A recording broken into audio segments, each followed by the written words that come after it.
I've just completed my long wandering journey through the jungles of non-league in England for the first time. And I have compiled a wonderful set of transfer tips that allowed me to do it.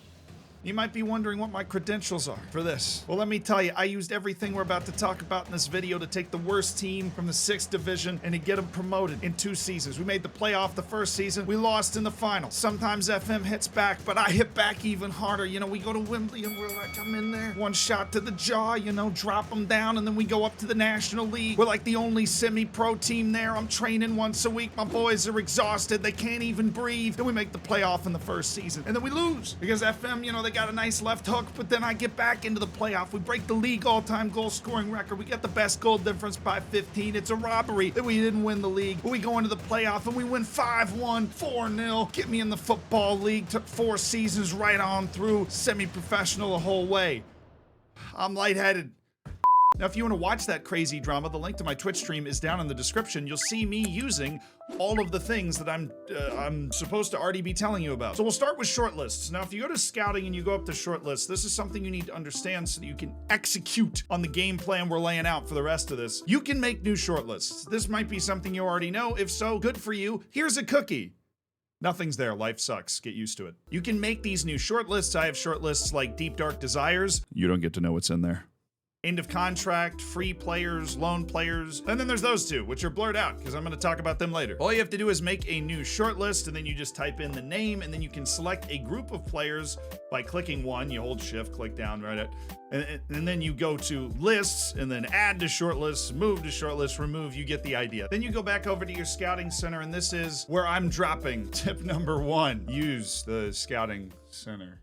God, this guy stinks! Hey, building up to it, okay? They get better. No, but this one's actually very important, and I need to mention it because most people don't do this. You have guys that will be recommended to you all the time, whether it's them themselves recommending themselves to you, going, hey, I don't have a team, I want to play for you, or somebody like this guy, Jacob Wright, where their agent is circulating their name in search of a club. You want to add all these guys, if they have a chance to be on your team, to the free section. Or if your scouts, as they often do, especially towards the end of the season in lower leagues, come up with a bunch of end of contract signings, get them on your end of contract list. You never know when you're going to need them, and you never know, even if somebody looks out of your league at the time, whether they'd actually want to play for you and for how much money. You cultivate a large short list of free and end of contract players in the final year of their deal, and you're going to have a lot of potential targets. You're going to strike out on most of them, meaning you're not going to be able to sign most of them because you suck. But you will have a few that fall through the net. Once these players start to land on your net, you need to learn the art of the trial. Here is a video of me applying the art of the trial painstakingly. Yeah, we should be able to trial all these guys, except for Steve Courtney, but offer a trial for 2 weeks, lads. Now, this is all very conceptual, but oftentimes the concept and knowing the concept is much more important than knowing exactly how to do one particular thing. So now that you know how you can still get great players in a lower league, I'm gonna tell you where to find that giant batch of players to put up here and how exactly to execute this, how we executed this to get promoted. But before we do that, let's take a look at what this can result in. Here's the final minute of my promotion moment, my glorious moment getting into League 2. This is the moment you could have too. And while that's playing, let me take a second to tell you about Skillshare, the sponsor of this video. Now, you might not be able to learn about lower league strategies on Skillshare, but you can take a class on basically everything else. I took one about productivity habits that stick, and as a result, my streams have been starting a lot earlier recently than they used to be because I'm managing my time better. So thank you to my boy Mike Vardy. You can take a class about freaking everything. If you're thinking about going into freelancing, there is Going Freelance, building and branding your own success. If you're in management, master management skills to build and retain talented teams. Skillshare is awesome, and it makes you feel like that. We're going to the football league! The link at the top of the description gives you 1 free month, or 1 free month for the first 1,000 people, but that's a lot of people, so might as well click on that and check. That's what I needed. They gave it to me for free, and then I did become a big fan. Thank you to them for sponsoring the video. Thank you to you guys for checking it out. Now to how to get you your own celebratory moment like that. I want you to go to the top bar, and this is if you're in England. If you are in Germany, you're typing in something different. If you're in Spain, you're typing in something different. If you're in Colombia, you're typing in something different. But I want you to know what the top league in your country's name is. I think we can all pull that off, and then you type it in. For me, that would be the Premier League.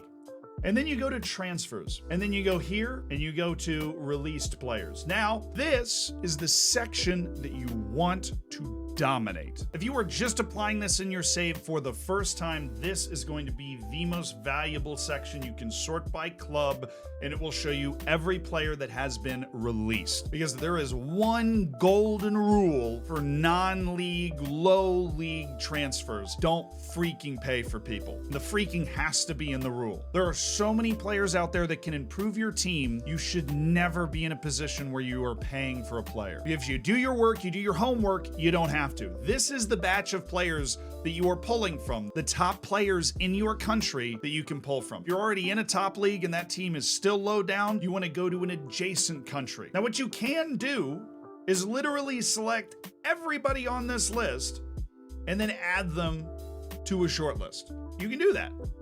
I have done that. But the issue is that some of these people will have already had deals agreed to go to other clubs, and some of these people are going to be signing with teams right away. So how can you get ahead of that? Well, that's where the streams come in. And on stream, we detail pretty extensively how you do get ahead of that. And you start in May. In May, you go to the top league and you click on a team. And then you go to all players, and then you go to contracts, and then you sort by expiration date. So the quickest expiring contract will be at the top. And then everybody whose contract is expiring, you add to a short list. Now you can do some visual filtering, like this guy's getting paid $7 million a year. We're not gonna be able to afford him even under the best of circumstances. But anybody making under $500,000 a year right now is somebody that could conceivably take a large pay cut because they're depressed and they're no longer under contract and wanna come play for me instead. This creates a massive batch of players. The way specifically that I did it is I created a list of players from their U18 team that had expiring contracts, and I created a list of players not from their U18 team that had expiring contracts. Those two short lists specifically are Prim Rejects Tracker Thing and Prim Rejects But Better. I'll leave it to you to figure out which one is which. You build up this massive database of players, and that is this very large collection of players situated right at the top of the nets. And a lot of these guys will disappear right away. And you need to take good care of your shortlist, as I'm doing here in this visual example of me doing this on stream. A lot of these guys are going to get contract offers from teams above you, teams next to you that are actually professional. Whatever situation you're in, they're going to get offers that you can't match, can't compete with, and they will never be interested in you. And once those offers are accepted, not sent in, but accepted, then remove that player from your shortlist. So you have an ever narrowing focus on the players that could potentially be yours. Like, for example, my Prim Rejects But Better section has a bunch of players that have signed contracts with teams already, and I need to go in and remove these players from my shortlist. They're not serving any purpose anymore. I think people will be mad I'm not doing this on stream. Probably not. They might be. Now the shortlist is full of players that are still just not on teams, and we can still sign. But once you've made this list in May, not only will players start signing, but you should start working your way through your shortlisted players to identify who might be targets, because your goal is to get ahead of everybody else trying to sign players so that you can get there before other teams even know these guys are available. You can do this through trials. Even in May, when these guys are still on the team, you use trials as a weapon to bring players in and scout them, since if you're like me, you only have 3 scouts. Now, there are a bunch of ways to do this. I prefer the reputation strategy. I went into this short list and I added 2 world reputation conditions. And then I had at most 1,000. It's on a range of 0 to 10,000, by the way. And these are the only 2 players with a world reputation that is extremely low on my Prim Rejects But Better shortlist. So I went and offered those guys a trial. The list used to be a lot longer here, honestly. And in May, it will be. And then you can up this to 1,000 to 2,000. The logic behind this is that the lower the world reputation of the player, obviously the less likely they're going to be good, but considering all these players are probably going to be good for you, that's fine. The more likely they are to sign for you, right? So we're looking for that lovely balance. And I wanted to start from the bottom and work my way up to these guys are going to need to be homeless for 6 months before they consider me contingent, which we like those guys too. Important side note about trials: you are still playing important competitive matches in early May. Don't start trialing until they're over, because trials absolutely torpedo the effectiveness of your team training. You don't want to do that if you have big matches coming up. Trial note number 2: you can only have 30 at a time. You can be really obsessive and try and be exact about it, or you can offer 30, have a few people reject, not do the actual math, and then come back to it later. You can only have 30 guys on trial at a time. Now that is a limiting factor, but the way that you can get around this is the moment you bring a player in on trial, it shows you their stars, and then you can just do this. All right, this is good. This is good. This is what we want to do. We want to sort out guys that aren't good, right? We've got Callan Fleming, a left wing who we can get rid of.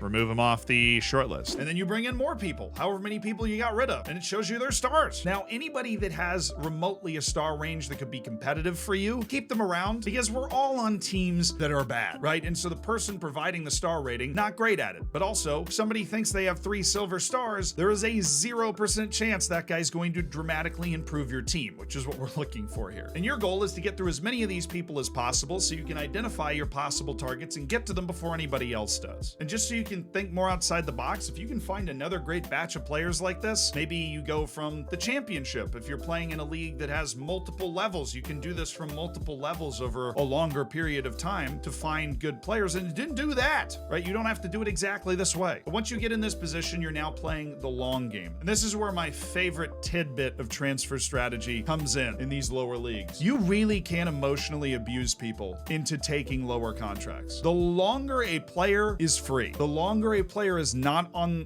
a club, the lower their expectation and demand gets. I used this to sign guys that initially wanted star player time on non-contract deals. It can be that effective. You can obviously only offer non-contract deals if you're not a professional team, which might be unlikely, but it does work like that. And in order to create a healthy environment, I'll often keep 5 or 6 guys on trial the whole year. Those 5 or 6 guys will be guys that I would like to have on my team, but they're still asking for too much money in playing time. And the longer I keep them on trial, the more comfortable they get with the locker room and the more cohesive they get with the players on my team, and the sadder they get. And the sadder they get, the happier I get, which sounds wrong, but the deals get better and you can sign them for less playing time, less money. Just wait a few months and keep those guys on trial. And while they're on trial, they're already a part of the team. So when you sign them, there's no learning curve. Back to our batch of players, you can use your scouts to scout a few of these guys, but always keep an eye on your recruitment focus scout priorities, because you do not want to overburden your scouts. I'm probably overdoing it with 70 guys here already. You only have a few. It's going to take them a while because they're all so bad. Just keep that in mind. You might be curious as to why I haven't even mentioned the recruitment focuses. That's because these are very simple. You should have one guy looking for loan players, and that is, I said the word. And you should have one guy looking for end of contract first team players. The rest should just be available to scout through your massive short lists of batches of players that are being released. Scouts just aren't really effective at this level. They're not going to help you too much. I intentionally made this video not about loans at all. This is about how to find good free players to sign, and that portion of the video is over, but you're going to want to stick around for one more tidbit. And this is because a lot of you guys have been subscribing lately, and this is a thank you. So if you want more renditions of this song, please do subscribe, and I will keep singing loans to you. This is the latest version of the loan song. Enjoy applying these transfer tips, and good luck going for promotion. Here we go.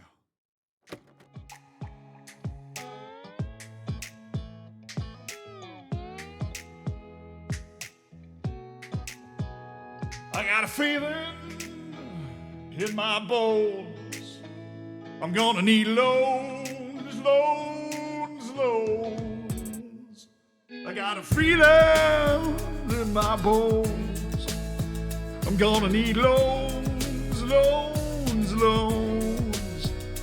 If you use loans today, keep those bad relegation men away. If you use loans today, keep the bad men away. Loans.